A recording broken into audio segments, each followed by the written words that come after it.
allez bien. J'espère que vous avez passé un bon week-end. Alors j'imagine que vous allez rentrer chez vous. Vous allez rentrer en bus, peut-être en voiture, peut-être en train, je ne sais pas. Mais en tout cas, vous savez où vous allez aller. En fait. Vous avez l'endroit où vous allez aller. Et moi, la question que je voudrais vous poser, c'est est-ce que vous avez une idée de l'endroit où vous allez aller une fois que vous allez mourir en fait? Est-ce que vous avez une idée de l'endroit où vous allez aller après la mort? Vous savez, aujourd'hui, les gens aiment bien dire qu'après la mort, il y a la poussière, qu'après la mort, il n'y a plus rien. Mais après la mort, il y a le chemin en fait. Après la mort, il y a le paradis, après la mort, il y a l'enfer. Beaucoup de personnes refusent de croire en ça parce qu'ils savent que leur vie n'est pas en accord avec Dieu. Beaucoup de personnes refusent de croire qu'un jour ils seront devant Dieu parce qu'ils savent que dans leur vie, il y a des choses en fait qui ne plaisent pas à Dieu. Mais moi, j'aimerais vous dire que peut-être que dans votre vie, il y a des choses qui ne plaisent pas à Dieu. Peut-être que dans votre vie, il y a des choses que Dieu n'aime pas. Mais j'aimerais vous dire qu'au travers de Jésus-Christ, votre vie peut être transformée. Au travers de Jésus-Christ, vous pouvez vivre la vie que Dieu a prévue pour vous. Au travers de Jésus-Christ, vous pouvez avoir une victoire sur le péché, une victoire sur les maladies, une victoire sur le mal-être en fait. Parce que Jésus-Christ est mort à la croix pour que notre vie soit Amen. Jésus-Christ est mort à la croix pour que vous puissiez vivre une vie loin de l'addiction, une vie loin des maladies, une vie loin du mal-être. Jésus-Christ est mort à la croix pour ça. Et aujourd'hui, je vous encourage vraiment à laisser une chance à Jésus-Christ dans votre vie. Parce qu'un jour, on sera devant Dieu. Ou qu'on ne croit pas, qu'on le veuille ou qu'on ne le veuille pas. Un jour, on sera devant Dieu et on aura des comptes à rendre. On aura des comptes à rendre. On aura des comptes à rendre. Donc, c'est maintenant que vous avez l'occasion de mettre votre vie en ordre avec Dieu. C'est maintenant que vous pouvez aller auprès de Christ pour que Christ vous délivre des chaînes qui vous retiennent. Les choses qui sont là dans votre vie, qui vous empêchent d'avancer. Les gens font des cauchemars. Les gens ont des maris de nuit, des femmes de nuit. Les gens ont des blocages dans leur travail, des blocages dans leur vie. Et les gens pensent que c'est normal. Les gens sont tellement conditionnés par la société. Les gens pensent que toutes ces choses sont normales. Toutes ces choses ne viennent pas du royaume des ténèbres. Et Jésus-Christ est mort pour que nous n'ayons plus à vivre ces choses-là. Donc, donnez une chance à Jésus-Christ dans votre vie. Acceptez Jésus dans votre vie aujourd'hui. Aujourd'hui, prenez la décision de faire de Jésus-Christ le Seigneur et le Sauveur de votre vie. Parce qu'un jour, ce sera trop tard. Regardez cette pandémie. Combien de personnes sont mortes? Qui savait que vous allez mourir? Qui savait que vous allez mourir? Qui le savait? Mais ces personnes sont mortes. Où elles sont aujourd'hui? Acceptez de vivre votre vie aujourd'hui. Aujourd'hui, mettez votre vie en ordre. Aujourd'hui, il faut que notre vie soit en accord avec la parole de Dieu. Pas en accord avec notre vie, mais en accord avec la parole de Dieu. En accord avec Dieu. Merci beaucoup.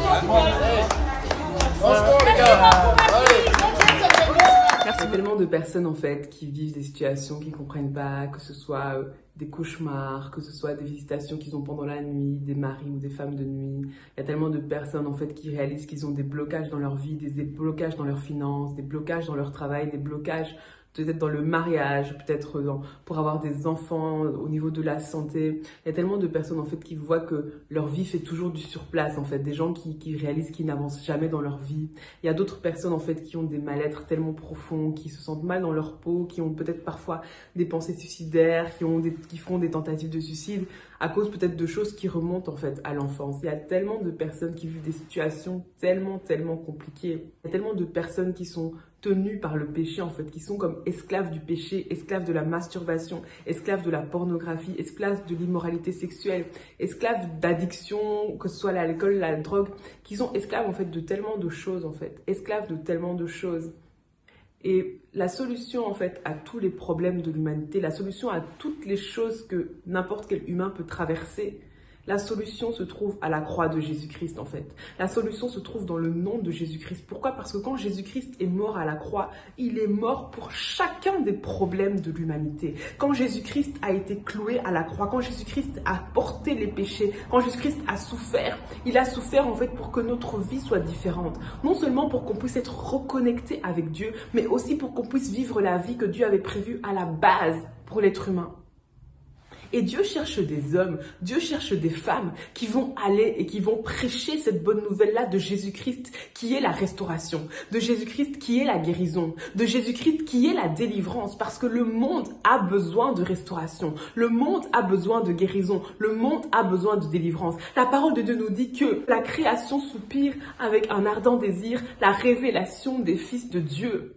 Il y a tellement de personnes en fait qui soupirent, qui soupirent après la révélation des fils de Dieu. Il y a tellement de personnes qui soupirent, qui attendent à ce qu'on vienne leur annoncer comment leur vie peut être transformée, comment leur vie peut être changée. Et ce n'est pas Dieu qui va venir faire ce travail. Ce n'est pas Jésus qui va venir faire ce travail. C'est nous, en tant qu'enfants de Dieu, qui devons faire ce travail avec le Saint-Esprit. C'est nous qui devons aller dans des familles, aller dans des quartiers, aller dans des vies des gens et proclamer la bonne nouvelle de Jésus-Christ. Nous devons être des porteurs de vie, en fait. Mais on recherche des solutions, recherche des réponses, ont besoin de la puissance de Dieu, ont besoin de l'amour de Dieu. Les gens ont tellement de besoins. Et que tu fasses partie de ceux qui vont être des porteurs de vie, en fait. De ceux qui vont pas avoir peur de parler de Jésus-Christ. De ceux qui vont pas avoir peur d'annoncer la bonne nouvelle de l'évangile. De ceux qui ne vont pas avoir peur, en fait, de dire que Jésus-Christ peut nous transformer, en fait. Parce que c'est ça que la création attend. C'est ça que la création attend avec un ardent désir. Et pour que nous puissions être des outils efficaces entre les mains de Dieu, pour que nous puissions être des porteurs de vie efficaces entre les mains de Dieu, il y a un travail de restauration que Dieu doit d'abord faire dans notre vie. Il y a un travail de délivrance que Dieu doit d'abord faire dans notre vie. Il y a toutes des choses en fait que Dieu doit d'abord transformer en nous en fait. Avant de pouvoir faire un travail à travers nous, Dieu doit faire un travail en nous. Et je vais vraiment prier pour que le Seigneur fasse ce travail en toi. Pour que le Seigneur fasse ce travail de délivrance en toi. Que le Seigneur fasse ce travail de restauration à toi. On va vraiment prendre ce temps de prière. Parce que la Bible dit que Jésus-Christ est venu annoncer une bonne nouvelle aux pauvres. Il est venu guérir ceux qui ont le cœur brisé. Il est venu proclamer aux captifs la délivrance, aux aveugles le recouvrement de la vue. Il est venu renvoyer libres les opprimés. Il y a toute une œuvre que Christ fait dans la vie de chaque être humain, que Christ veut faire dans la vie de chaque être humain, au travers du Saint-Esprit. Et cette œuvre, il l'a fait en nous pour qu'après, il puisse la faire à travers nous. Seigneur, je prie pour mon frère, ma sœur. Si mon frère, ma sœur est lié par des chaînes, au nom de Jésus-Christ, que ces chaînes soient brisées. Je proclame que les chaînes de l'immoralité sexuelle sont brisées. Les chaînes de la masturbation, de la pornographie, de toutes ces choses sont brisées dans le nom de Jésus-Christ. Mon frère, ma sœur, s'il y a des décisions que tu dois prendre, que tu puisses prendre ces décisions maintenant. Que maintenant tu prennes la décision de te repentir. Que maintenant tu prennes la décision de changer au nom de Jésus. Que maintenant tu sois inondé de l'amour de Dieu. Que tu sois inondé de la présence de Dieu, là où tu te trouves, inondé de la présence de Dieu, que tu puisses réaliser en fait que tu as trop de valeur, que tu as trop d'importance pour vivre un certain style de vie, que tu comprennes en fait que tu ne peux pas vivre la vie comme n'importe qui, que tu as un certain niveau de vie à vivre. Pourquoi? À cause du plan de Dieu pour ta vie. Et que par rapport à ça, tu puisses prendre des décisions et que des chaînes soient brisées dans le nom de Jésus-Christ. Que les chaînes de la masturbation soient brisées dans ta vie. Que les chaînes de la pornographie soient brisées dans ta vie dans le nom de Jésus-Christ. Que les chaînes de l'immoralité sexuelle soit brisée dans ta vie dans le nom de Jésus-Christ. Que tu puisses être totalement restauré par rapport à tout ce que tu as vécu. Que tu puisses être restauré par rapport à ton passé au nom de Jésus-Christ. S'il y a des choses qui te retiennent, que ces choses-là te laissent maintenant au nom de Jésus. S'il y a des personnes à qui tu dois pardonner, que tu prennes maintenant la décision de pardonner. Que tu prennes maintenant la décision de pardonner à ce proche qui t'a fait du mal, à ce professeur qui t'a fait du mal, à ce parent qui t'a fait du mal. Que tu prennes maintenant la décision de relâcher cette personne de ton cœur. Et alors que toi, tu prends la décision de relâcher cette personne de ton cœur, le Saint-Esprit commence à te restaurer, le Saint-Esprit commence à te guérir, que le Saint-Esprit te touche, que tu puisses totalement ressentir l'amour de Dieu, que tu puisses totalement ressentir la présence de Dieu, que la présence de Dieu inonde le lieu où tu te trouves et que tu sois rempli de l'amour de Dieu, que tu sois rempli de l'amour de Dieu et que tu sois vraiment une nouvelle personne en fait, que Dieu te touche d'une façon particulière. Si tu as vécu des injustices sociales, du racisme, des oppressions, si tu as vécu ces genres de choses, que le Seigneur puisse maintenant te guérir, que le Seigneur puisse maintenant te restaurer dans le nom de Jésus-Christ. Je prends autorité sur toutes les personnes qui ont des cauchemars, les maris de nuit, les femmes de nuit, les paralysies du sommeil dans le nom de Jésus-Christ. Que ces chaînes soient brisées maintenant au nom de Jésus.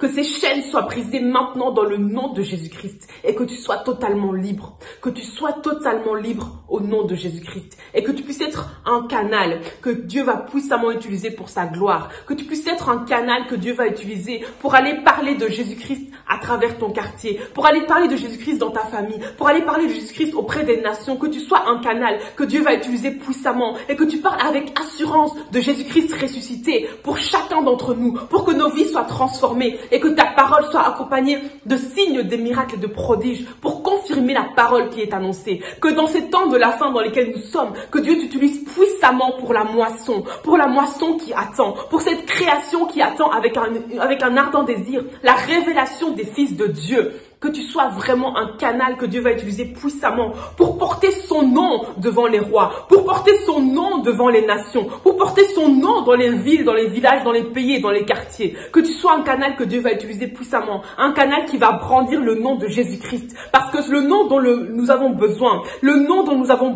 c'est le nom de Jésus-Christ. Parce que c'est le seul nom au travers duquel une vie peut être transformée. C'est le seul nom au travers duquel quelqu'un peut voir sa vie changer. C'est le seul nom au travers duquel on peut passer du royaume des ténèbres au royaume de Dieu. Et que tu sois véritablement un porteur de vie, un porteur de vie, un porteur de vie. Et que tu portes très haut le nom de Jésus-Christ. Amen. Amen. Gloire à Dieu, gloire à Dieu. Je te remercie vraiment d'avoir suivi cette vidéo jusqu'au bout. J'espère que cette vidéo t'a fait du bien, que cette vidéo t'a boosté. Si c'est le cas, n'hésite surtout pas à la partager autour de toi. Et moi, je te retrouve très vite pour une prochaine vidéo. Bye. Nous continuerons à le chanter. En majesté, faites monter sa bannière.